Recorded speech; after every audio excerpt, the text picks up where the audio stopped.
नंदिनी की सरकारी नौकरी थी और इस बात का नंदिनी और उसके घर वालों को काफी घमंड था।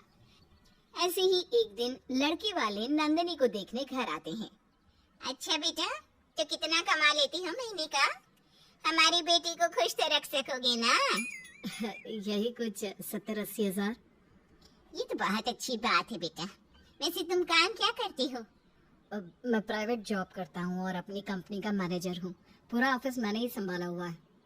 ये तो बहुत अच्छी बात है बेटा, पर प्राइवेट नौकरी का क्या भरोसा, आज है कल नहीं। कल को ऐसा ना हो कि तुम्हारी नौकरी चली जाए और मेरी बेटी को ही तुम सबको अकेले पालना पड़े। पता है ना तुम्हें, मेरी बेटी की सरकारी नौकरी है। आरती की ऐसी बातें सुनकर लड़के और उसके घर वालों का मुंह बंद हो जाता है। कुछ देर बाद लड़के वाले घर चले जाते हैं, जिसके बाद नंदिनी अपनी भाभी राधा को नीचा दिखाने की कोशिश करने लगती है। देख रही हो भाभी, सरकारी नौकरी होने का कितना फायदा, कितने अच्छे अच्छे लड़कों का रिश्ता आ रहा है मेरे लिए। बेचारा सब चीज में अच्छा था, बस अपनी प्राइवेट नौकरी की वजह से मुझे नहीं पा सका। वैसे भाभी, आपको क्या पता आपकी कौन सी सरकारी नौकरी है? ननद जी, किसी भी चीज का इतना घमंड करना अच्छी बात नहीं है। वैसे भी समय को पलटने में समय नहीं लगता। पर मेरी प्यारी भाभी, आपका दिन कभी नहीं बदलेगा, क्योंकि आप इसी घर में रहोगी ऐसी ही हाउसवाइफ बनकर। पर मेरी शादी बड़े घर में होगी, जैसे मैं अपने मायके में हूँ वैसे ही ससुराल में भी आराम से रहूंगी। इतना बोलकर नंदिनी अपने कमरे में चली जाती है, पर राधा को नंदिनी की ये बात बहुत बुरी लगती है। नंदिनी, तुम्हें अपनी सरकारी नौकरी का बहुत घमंड है ना? देखना कैसे मैं तुम्हारा ये घमंड तोड़ती हूँ। तुम्हारी जल्द से जल्द शादी करवाकर, वो भी बिना सरकारी नौकरी वाले लड़के से। अब क्या था, अब राधा ने भी अपना बदला लेने का सोच लिया था और इसलिए अब वो हर समय अपनी सास के कान भरती रहती। पर आरती अपनी बेटी के खिलाफ एक शब्द नहीं सुनती। राधा बहू, तू इस घर की बहू है, बहू बनकर ही रह। मेरी बेटी के बारे में अगर तूने कुछ भी कहा तो मुझसे बुरा कोई नहीं होगा। तेरे माँ बाप ने तुझे तो पढ़ाया लिखाया नहीं और ना ही इस लायक बनाया कि तू सरकारी नौकरी कर सके, इसलिए अब तू मेरी बेटी के पीछे पड़ी है। क्यों? सही बोल रही हूँ ना मैं? माँ जी, कौन सही बोल रहा है और कौन गलत, ये तो सही समय आने पर पता चलेगा। मैं तो सिर्फ आपको इसलिए समझा रही थी क्योंकि बेटी तो पराया धन होती है। जब आपकी बेटी घर से चली जाएगी तब मैं और आपकी बेटी ही तो आपको देखेंगे। इस तरह से राधा वहाँ से चली जाती है। अब ऐसे ही कुछ दिन बीत जाते हैं और आरती अपनी बेटी के लिए बड़े बड़े घर का रिश्ता देखने लगती है। तभी एक दिन आरती की तबीयत खराब हो जाती है और आरती का इलाज उसका बेटा दीपक करवाता है। अभी आरती पूरी तरह से ठीक भी नहीं हुई थी कि तभी राधा दवाई देने के बहाने अपनी सास के पास आती है और अपनी सास को भड़काने की कोशिश करती है। माँ जी, देख रही हो ना आप, पिछले 1 हफ्ते से आप बिस्तर पर पड़ी हैं, पर आपकी देखभाल कौन कर रहा है? आपकी बहू, जिसे आप जरा भी पसंद नहीं करती। और आपका खर्चा कौन उठा रहा है? आपका बेटा, ना कि आपकी सरकारी नौकरी वाली बेटी। तू कहना क्या चाहती है बहू? मैं आपसे बस यही कहना चाहती हूँ माँ जी कि कल को ननद जी के जाने के बाद मैं और आपके बेटे ही तो आपकी देखभाल करेंगे। और आप खुद देखिए ना, आपने अपनी बेटी को इतना पढ़ाया लिखाया, इस काबिल बनाया कि आज वो सरकारी नौकरी कर रही है, पर फिर भी ननद जी आपको 1 रुपया नहीं देती। और आप है उसके लिए इतने बड़े घर का रिश्ता देख रही हैं। सरकारी नौकरी वाला लड़का। मुझे तो कभी कभी डर लगता है, जिस तरह से ननद जी की हरकतें हैं ना, कहीं शादी के बाद ननद जी वापस इस घर में आकर ना बैठ जाए और अपने हक का हिस्सा मांगने लग जाए। अगर ऐसा हुआ ना तो मैं तो अपने मायके चली जाऊंगी। फिर पता नहीं आपका क्या होगा। आखिर बेटी तो पराया धन ही होती है।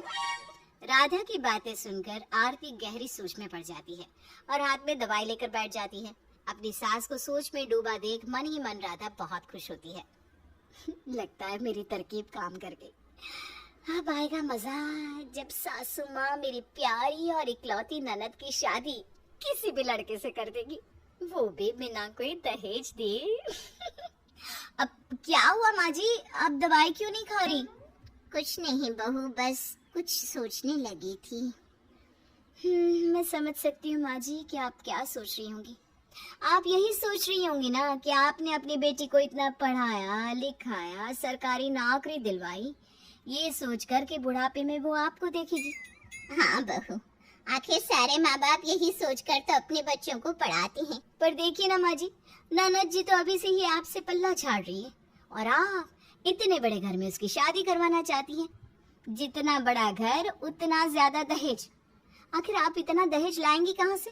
और चलिए एक पल के लिए आप इतना सारा दहेज दे भी देंगी तो क्या गारंटी है कि आपकी बेटी आपको कभी देखने भी आएगी? क्योंकि ननद जी को अपनी सरकारी नौकरी का बहुत घमंड है और अगर उनकी शादी बड़े घर में हो गई ना तो लगता है उनका घमंड भी 7वें आसमान पर पहुंच जाएगा। इस तरह से आखिरकार राधा अपनी सास को भड़काने में कामयाब हो ही जाती है। आरती पूरी तरह से राधा की बात में आ जाती है और ठीक होते ही सबसे पहले नंदिनी के लिए रिश्ते देखती है। वैसे मेरा बेटा भी सरकारी नौकरी ही करना चाहता था, पर घर की आर्थिक स्थिति देखकर वो कर नहीं पाया। पर मेरा बेटा है बहुत तेज और हमें पूरी उम्मीद है कि बहुत जल्द उसकी भी सरकारी नौकरी लग जाएगी।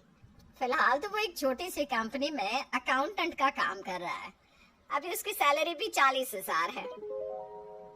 हर इंसान को सिर्फ खुद पर भरोसा रखना चाहिए और अगर आपकी बेटी को लगता है कि वो इस काबिल है तो भगवान उसकी सहायता जरूर करेगा।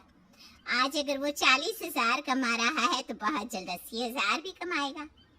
अब हमारी बेटी को ही देख लो, उससे कभी हिम्मत नहीं आ रही और यही वजह है कि आज उसकी सरकारी नौकरी है। वो तो है बहन। वैसे बहन, हमें आपकी लड़की बहुत पसंद है। एक बार आप लोग हमें अपनी भी राय बता देते तो हम जल्द से जल्द अपने बच्चों की शादी करवा देते। बहन जी, हमें भी आपका लड़का बहुत पसंद है। आप तो बस मुंह मीठा कीजिए और करवाइए। इस तरह से आरती नंदिनी का रिश्ता एक मिडिल क्लास के लड़के से करवा देती है। पर जब ये बात नंदिनी को पता चलती है तो वो बहुत नाराज होती है। माँ, ये आप मेरी शादी कैसे लड़के से करवा रही हो जो महीने के सिर्फ 40,000 कमाता है? इससे ज्यादा सैलरी तो मेरी है। नंदिनी बेटा, जितना बड़ा घर उतना बड़ा दहेज। आखिर मैं इतना दहेज कहाँ से लाऊंगी? और तू तो अपनी कमाई का 1 रुपया नहीं देती। वैसे भी लड़के में खराबी ही क्या है? आज 40,000 कमा रहा है, कुछ महीने बाद 80,000 भी कमाने लगेगा। और वैसे भी लड़के ने कहा है ना कि वो सरकारी नौकरी करना चाहता है, फिर हर्ज क्या है? माँ, अगर आपको मेरी शादी में खर्चा नहीं करना था, दहेज नहीं देना था और ऐसे ही लड़के से शादी करवानी थी तो इससे पहले जो लड़का आया था उसी से करवा देती ना। कम से कम वो 70-80 हजार तो कमाता था। नंदिनी बोलती रहती है पर आरती अपनी बेटी की एक नहीं सुनती और बहुत जल्द उसकी शादी करवा देती है। अब विदाई लेने से पहले नंदिनी अपनी भाभी से मिलती है। भाभी, आपने बहुत अच्छा खेल खेला और बड़ी ही चालाकी से माँ को भड़काया और मेरी शादी ऐसे घर में करवा दी। पर आप फिक्र मत कीजिए, मैं वापस आऊंगी। मैंने कुछ नहीं किया ननद जी, मैंने तो बस आपका घमंड तोड़ा और आप जो मुझे नीचा दिखाने की कोशिश करती थी ना, उसी बात का बदला लिया। वैसे मुझे आपका इंतजार रहेगा। इस तरह से राधा अपने प्लान में कामयाब हो जाती है और आरती बिना कोई दहेज दिए अपनी बेटी की शादी कर देती है।